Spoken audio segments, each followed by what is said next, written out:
reduce the price of rice by up to 7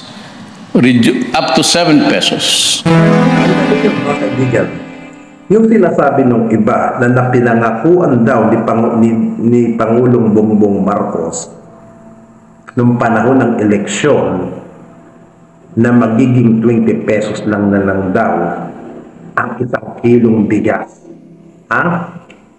Yung sinabi daw ito ni Pangulong Bongbong Marcos noong 2022 na pag siya daw ay naging Pangulo, gagawing 20 pesos.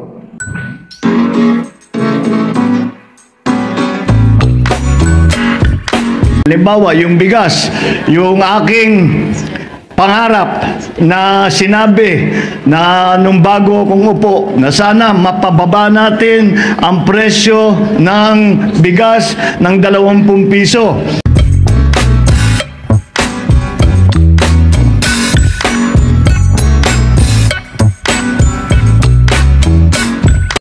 We are also working on long-term solutions on top of this agenda to lower the price of rice. We need to switch from the current quota system in importing rice to a tariff system where rice can be imported more freely. This will give us additional resources for our farmers, reduce the price of rice by up to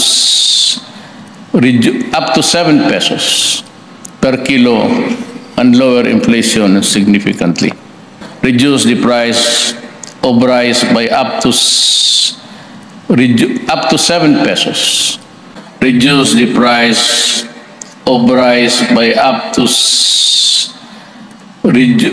7 pesos. Reduce the price of rice by up to 7 pesos.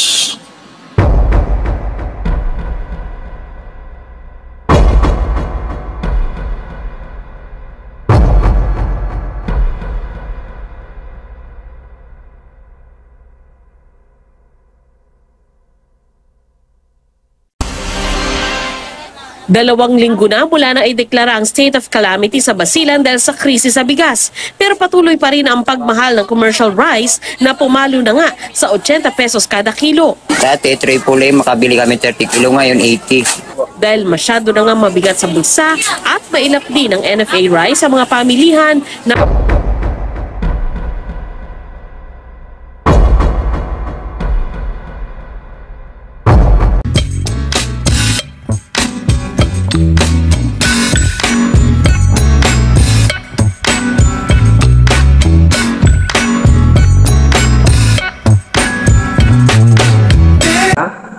at nasa Biblia din.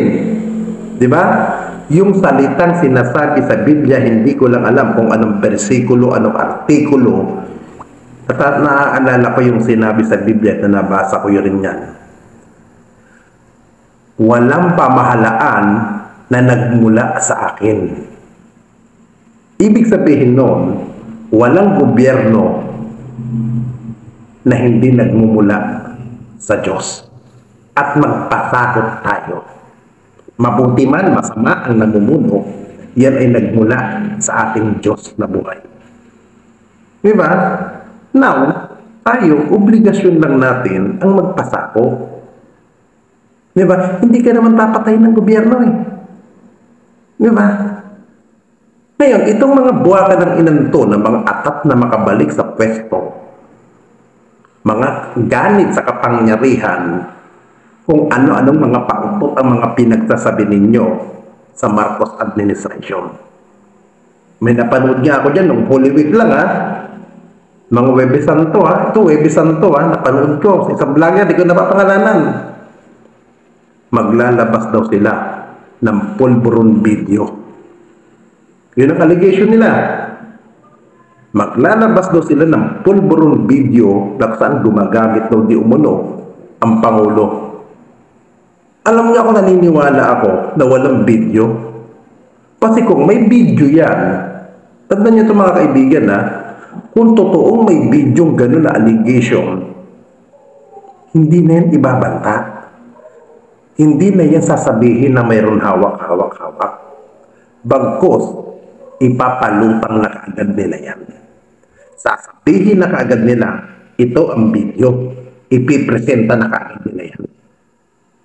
Kaya nga wala silang maipakitang video, kaya nga wala silang mailabas, simple, walang video. Ganun lang kadali. Kumukuha lang sila ng simpatya. Diba? Ganun kaulol ang mga buwaka ng inang yan. Diba? Ganun lang kasimple. Ginagamit nila ang video daw na may gumagamit daw ang Pangulong Bongbong Marcos. Kung totoo man yan, ba't hindi nyo maipakita? Diba? Ba't hindi nyo mailabas? Puro kayo. Parang lumalabas yan ng blackmail kayo. Diba? Para kayo nang blackmail. Diba? Para kayo mga gago. Diba? Kung totoo meron kayo.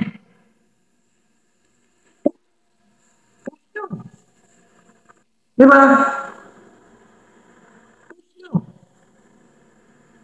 Hi, Lucky, Marco. Magandang gabi sa'yo. At shout out sa'yo. Diba? Ganun kasimple. Hindi yung tinatakot ninyong mga namumuno. Simple lang naman ang pinagmulan yan eh. Kaya kayo naggaganyan sa Marcos administration. Kaya kayo nanggagalaiti sa administrasyon na kasalukuyan ito. Simple. Hindi nyo magawa yung mga dating nyong ginagawa nung kayo nasa pwesto. Hindi nyo madiktahan ang kasalukuyan administrasyon. Hindi nyo matanggap sa sarili ninyo na wala na kayo sa kapangyarihan. Di ba? Sa bagay, pag ikaw na nga naman nasa kapangyarihan, hindi kita masisisi. Kasi napasarap kayo eh. Di ba? Napasarap kayo eh. Diba? Mahirap ang kapi sa tao yun. Yung napasarap ka, bigla kang mawawala sa kasarapan. Ngayon, iba na ang nasa pwesto. Ang hirap nun. Hindi makatanggap, hindi makamupon. Diba? Tapos sasabihin nyo, mahal natin ang bansa. Mahal natin ang ganito. Inang katarantaduhan yan. Isang kahindutan, isang kalitsihan yan. Putang ina ninyo. Tigilan nyo kahindutan nyo. Tigilan nyo kaungguyan nyo. Kaya hindi tayo muunlad sa bansang ito. Kaya tayo pinagtatawanan sa ibang bansa. Kasi may mga dating opisyal na mga gago. May mga dating opisyal na hindi nila matanggap sa sarili nila na wala na sila. Yan ang totoo, mga kaibigan. Yan ang hindi nila matanggap na wala na sila sa puter. Gusto nila sila lang ang maghari. Di ba? Hindi ako Marcos. Hindi ako supporter ng administrasyon na to.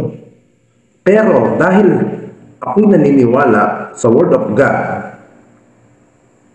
sinusunod ko ang salita ng Diyos. Magpasakop kayo sa pamahalaan. At yan din ang sinabi ng mga sinuportahan kong politiko, kagaya ni dating Pangulong Duterte at ni dating Manila Mayor Isko Moreno. Tulungan, suportahan. Bilang supporter nila, masunurin ako. Sinunod ko. Ngayon, masama na ba yun? Ha?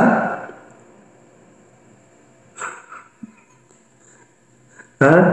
Sasabihin ninyo, bastos ang bunganga ako dahil panamura ako. Walang hinya ako. Di ba? Yun ang sasabihin ng mga basher eh. Ng mga pro-Duterte. Gago yan si Kalbo. Tarantado yan. Ulul yan. Putang ina ninyo, dati naman akong ulul. Dati naman akong gago. Di ba? Kaya ako nga sinuporta si Pangulong Duterte dati. Dahil parehos lang kaming nagmumura. Parehas kaming ulol. Di ba? Parehas kaming palamura. Yun ang nagustuhan ko kay Digong. Ngayon, sasabihin niyo, bastos ang bunganga ko. Pag si dating Pangulong Duterte nagsalita ng putang ina, tarantado kang gago ka, puki ng ina ninyo, palakpakan kayo ng palakpakan, tuwang-tuwa pa kayo sa matanda. Putang ina ninyo, tigilan nyo nga kaletsihan ninyo, tigilan nyo nga kahindutan ninyo, mga buwakan ng ina ninyo. Ha? Tigilan nyo nga, huwag na tayo magpungguyan dito, puki ng ina ninyo. Di ba? Tapos sasabihin ninyo, puro paninira na kay Pastor Apollo Kibuloy yan. Diba? Alam na, nakikita ko kay dating Pangulong Duterte, kung talagang kaibigan niya si Pastor Apollo Kibuloy, kung talagang may malasakit siya noon pa, sana ginawa ni dating Pangulong Duterte, pinayuhan niya si Kibuloy. Pastor, ayusin mo mga kaso mo. Pastor, harapin mo yan. Hindi yata pinayuan eh. Pinayuan mo yan ni dating Pangulong Duterte, hindi rin siya sinunod. Di ba? Tapos ngayon, ibang nakaupong administrasyon, ibang nakaupo, ibang gobyerno, na hindi natin mapagbigyan, kaya yun, nagtatampo kayo. Tapos itapanakot ninyo, mayroong video nagkukuking, nagpupulburong daw. Ba't hindi nyo mailabas? Ba't hindi nyo mailabas yung video pulbur na sinasabi nyo mga buwisit kayo? May napanood ba ako sa TikTok? May napanood ba akong isang video? Content by April 10, April 15. Ikukuditan na daw ang administrasyon na to para mapaupo na daw naku po. Alam niyo mga kaibigan, mag-ingat to kayo. Mag-ingat kayo na kayo'y magamit sa larangan ng politika na kayo'y re-recruitin para sumama sa kahit anong platform ng political rally. Ingatan nyo yan. Baka mamaya, naakala ninyo, simpleng ano lang yan, pero magagamit lang pala kayo para lumaban sa gobyerno. Tandaan ninyo mga kaibigan, yung sinasabi ng iba na napinangakuan daw ni Pangulong Bongbong Marcos noong panahon ng eleksyon na magiging 20 pesos lang na lang daw ang isang kilong bigas. Yung sinabi daw ito ni Pangulong Bongbong Marcos noong 2022 na pag siya daw ay naging Pangulo, gagawin 20 pesos. Mga tanga, mga bobo, pakinggan ninyong mabuti yung sinasabi ni Pangulong Bongbong Marcos. Ano ba ang sinabi niya? Pangarap ko na maging 20 pesos ang per kilo ng bigas. Iba ang pangarap, iba ang pangako. Hindi niya pinangako na maging 20 pesos. Ang sinabi niya, pangarap niya. Itong mga puki ng inanto, itong mga bobo na mga tanga at mga ulol na mga hindot na nagtapanggap na matalino, pinangako daw na maging 20 pesos. Putang ina ninyo, hindi nyo naisip magkano ang fertilizer, magkano ang pagpapatanim. Ganun ba kadali yun na maging 20 pesos? Ang linaw ng sinabi ni Pangulong Marcos ng eleksyon, di ba? Pangarap niya maging 20 pesos. Hindi niya pinangako. Hindi niya sinabi na pag siya naging Pangulo ay gagawin niyang 20 per kilo. Pangarap niya na maging 20 pesos. Na imposible naman talagang mangyari. Huwag tayong mag-ululan. Yan ang problema sa mga ibang political vlogger na galit kay Pangulong Marcos, kay Pangulong Bongbong, para lalong magalit ang tao. May nag-comment niya na tangat bobo. May nag-comment niya na tangat bobo. Umangat na yung comment niya. Yung sa sibuyas daw. Bakit? Si Pangulong Marcos bang nagtatanim ng sibuyas? Siya ba ang naglalagay ng sibuyas? Bakit? Sa Pilipinas lang ba nangyayari ang pagtaas ng mga bilihin? Hindi ba sa ibang bansa nangyayari din yan? Bakit? Sa Pilipinas lang ba nangyayari ang pagtataasan ng mga bilihin? Huwag tayo magmululan, mga kaibigan. Magpakatotoo tayo. Ha? Lahat tayo apektado. Hindi lang ang bansang Pilipinas. Ha? Tigil-tigilan yung kamangmangan ninyo. Tigil-tigilan yung mga kaululan ninyo. Ha? Mahirap maging tanga na nagtatanga-tangahan. Totoo lang. Ha?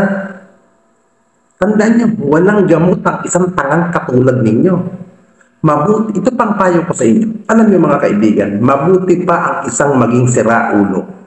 Mabuti pa ang isang maging baliw kaysa sa maging tanga. Totoo lang. Mas maganda ang maging sirang ulo, maging baliw, kaysa sa maging tanga. Bakit? Ha? Kasi ang tanga, mag-ikot ka sa buong mundo, walang hospital, walang doktor, at walang pagamutan, walang gamot. Ang siraulo o baliw, may gamot, may doktor, at may hospital. Yung mga tanga na kaya ninyo, mga bisit kayo, may hospital ba kayo? Wala. Walang kwenta ang maging tanga. Ha? Mas mainam pa ang maging baliw at maging siraulo. Because ang siraulo, pinapahalagahan pa ng gobyerno. Binibigyan ng gamot, binibigyan ng hospital. Yung mga tanga na mangmang, wala. Ha? Yan ang problema sa bansang Pilipinas. Maraming mangmang, maraming tanga. Ha? Nakarinig lang ng chismoys, nakarinig lang ng marites, na hindi inalam kung anong punot dulo ng kwento na yan. Ayun. Naniwala. Ganyan ang karamihan ng kababayan natin na mangmang. Naaawa ako sa inyo, promise. Kasi nga wala kayong gamot, wala kayong kagalingan. Kasi nga, walang kwenta ang pagiging tangat buo. Mas gustuhin nyo pa ang maging siraulo. Kasi may hospital, may gamot, may doktor, may nag-aalaga. Yung mangmang, tanga, bobo, inutil, nga. Di ba? Ganyan ang karamihang political vlogger. Ha? Mga mangmang, nagpapanggap na matalino pero mangmang. Puki ng ina nyo, sunugin ko kayo. Buisit kayo. Ha? Lalo na itong putang inang kong si Banatay. Ang sinasabi niya, bakla daw si Mike Cervera. Bayot daw si Mike Cervera. Putang ina mo pa si Mike Cervera, kilala ko personal. Ilang beses ko nang namit yan. Ilang beses ko nang nakaharap yung mama. Manyak pa sa tunay na lalaki yan. Hindi naman bakla si Mike Cervera. At yung sinasabi niya, nasa abroad daw si Banatay. Puki ng ina mo, isang fake news Nasa Pilipinas na si Mike Cervera. Wala sa Amerika. Wala sa abroad. Putang inan po talaga si Byron, Kahit kailan pinapakita mo talaga na tanga ka. Puki ng ina mo. Di ba Christian ka? Sabi mo, Christian ka. Pero Holy Week, bumabakbak ang putang ina mo ka. Di ba? Sabi mo, edukado kang tao. Putang ina, edukado ka. Pero yung binentahan nyo ng kotse na si Manong Joe Duterte, iniskam ninyo. Di ba? Niloko ninyo. Na hanggang ngayon yung papel ng sasakyan yung bulok, hindi niya pa rin magamit.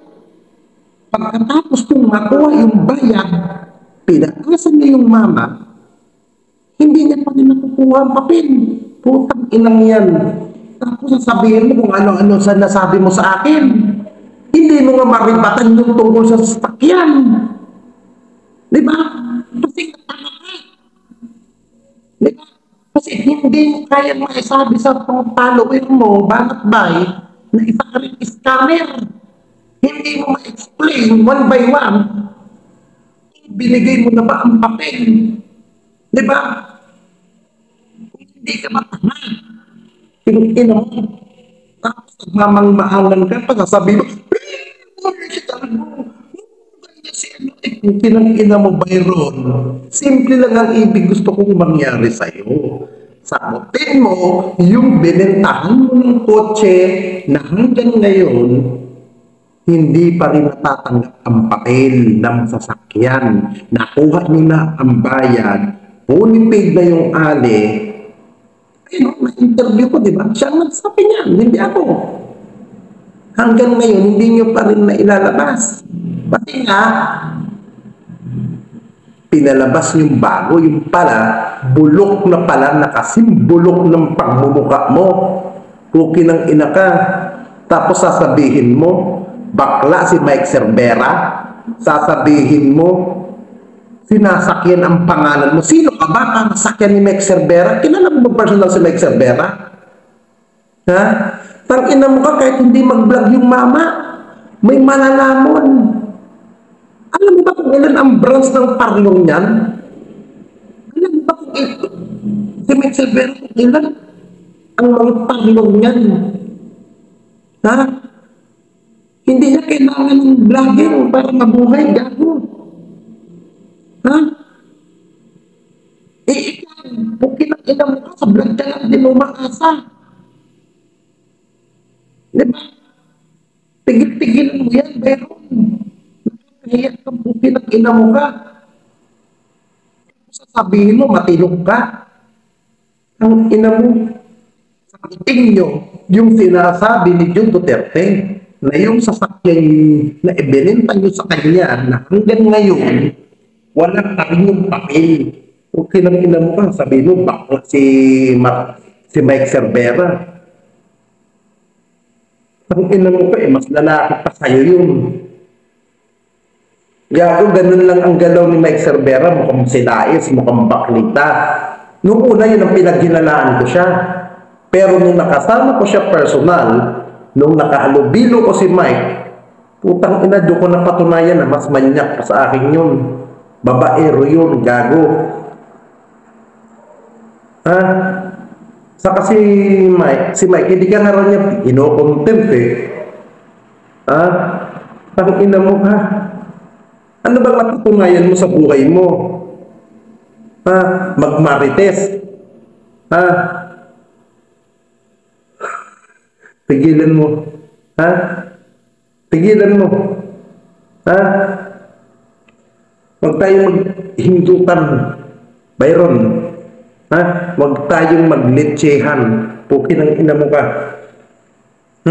Huwag tayong huwag ka magpanggap na matino ka.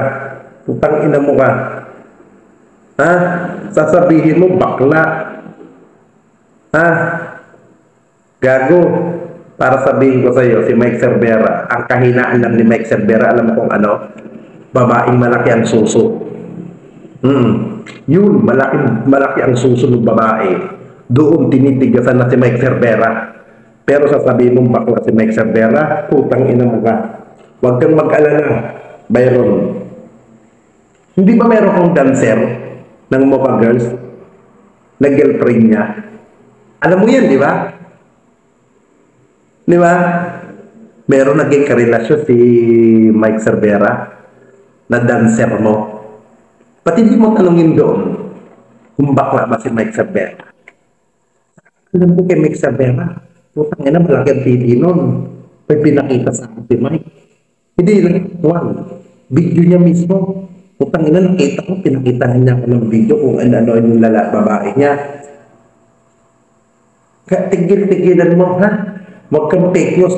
Pangalawa, nasa Pilipinas lang si Mike Cervera. Ha?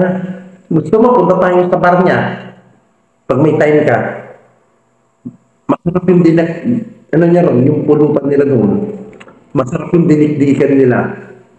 Baka magustuhan mo. Oo. Tapos, dalhin mo yung motor mo. Dalhin mo. Byron. Pag dala mo yung motor mo, magdudonate ako sa'yo. Ito, lighter, pangsindi sa motor mo. Sunugin mo na yung motor mo. Tapos, sumama ka na rin. Ha? Sindihan mo yung motor mo. Para sunugin mo sarili mo. Saka yung sinabi mo dati, papapatay ka mo ng NBI. Ipukin ng ina mo, hanggang ngayon buhay ka pa rin.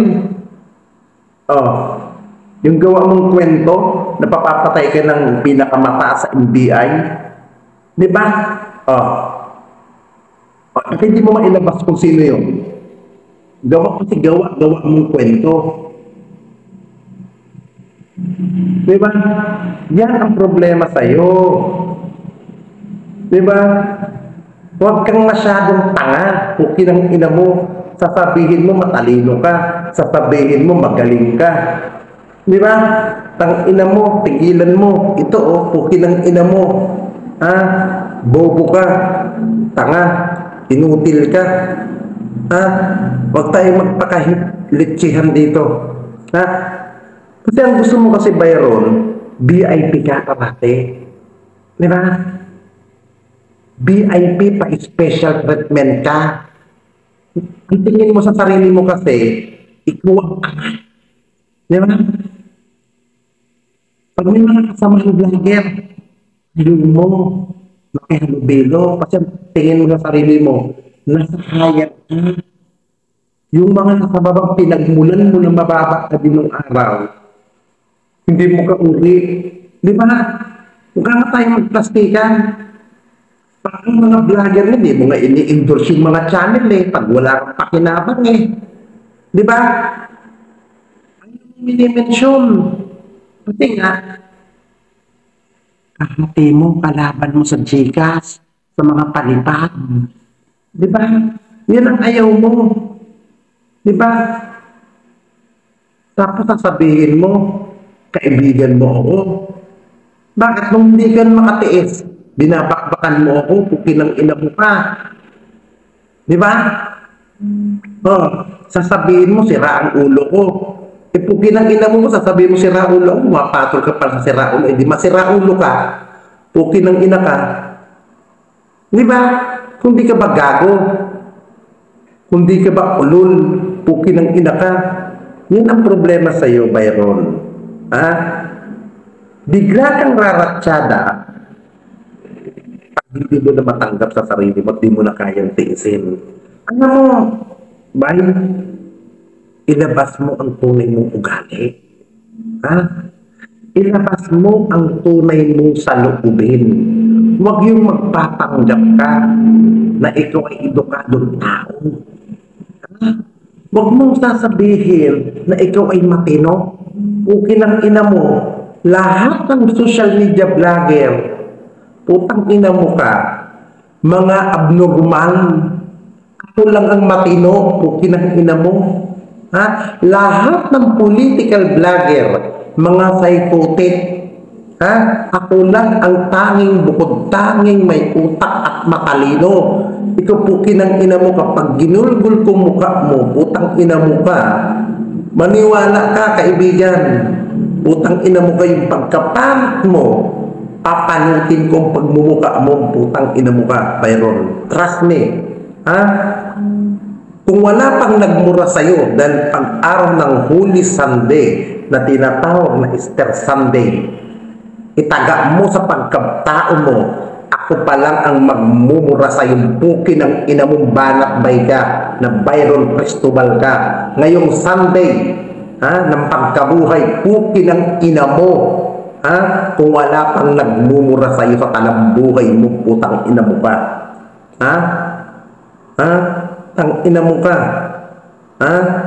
Huwag kang magpanggap na matalino kang pukin ng ina mo ka.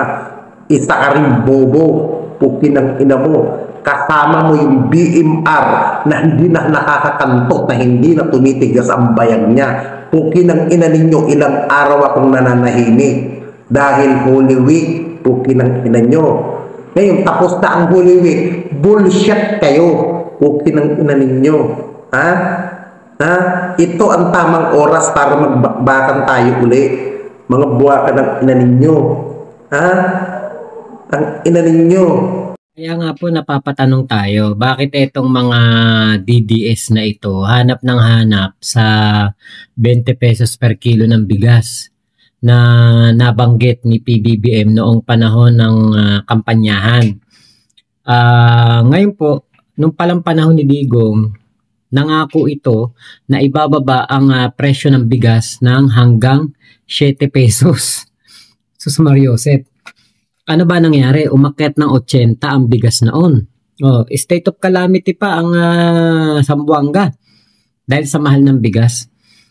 Alam niyo po, ito po yung kumbaga kapangyarihan ng mga misinformation, kapangyarihan ng mga trolls, kapangyarihan ng mga nagpapakalat ng mga fake news. Ayan, yan po ang kapangyarihan yan. Kasi sa totoo lang po, yung 20 pesos na per kilo ng bigas, yun ay bisyo ni PBBM para maibigay sa atin.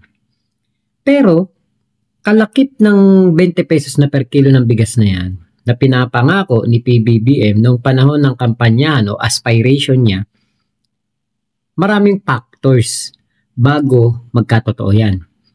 Kung wala pong nangyayaring gulo sa Russia at Ukraine, sa Gaza at sa Israel, at wala pong kakulangan ng supply sa langis, siguro kung meron din tayong sariling minahan ng langis, siguro kung hindi tayo nangutang noong panahon ni Digong, posible, kaya. Kaya po. Kaya lang binaon tayo ni Digong sa utang. May kaguluhan sa sa ibayong dagat. Maraming factors kung bakit po nagmamahal ang mga bilihin. Yan po ang hindi kayang intindihin itong mga DDS kasi nga po, bakit nila iintindihin? Ang intindi nga nila, kapag sinabing 20 pesos ang per kilo ng bigas, magiging 20 pesos talaga. Diba?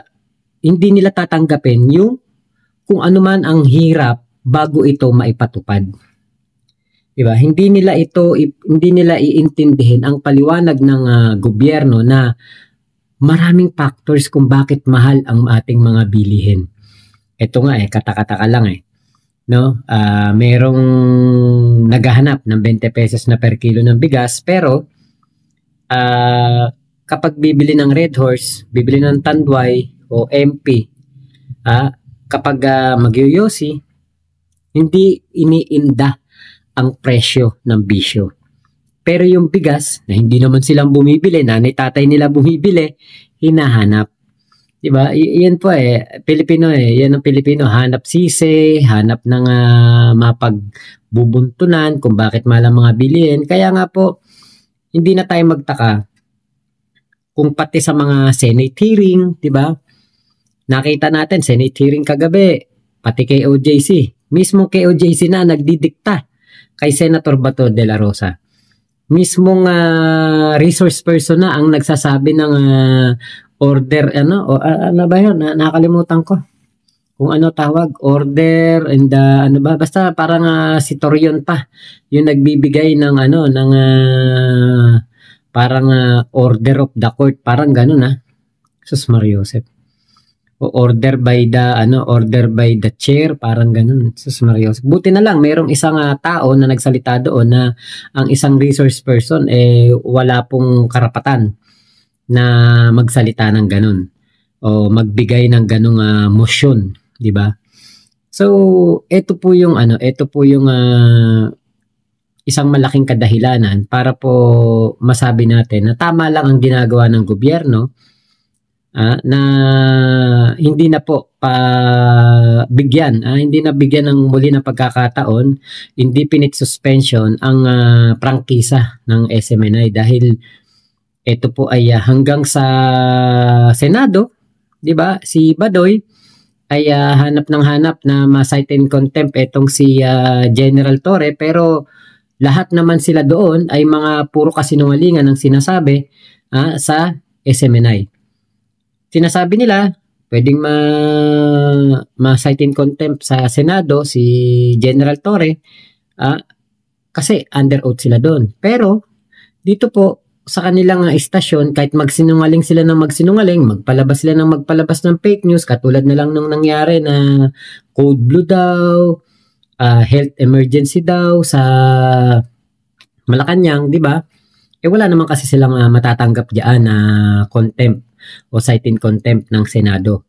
Pero meron silang matatanggap na pagkadisgusto ng taong bayan. Hindi na sila susuportahan.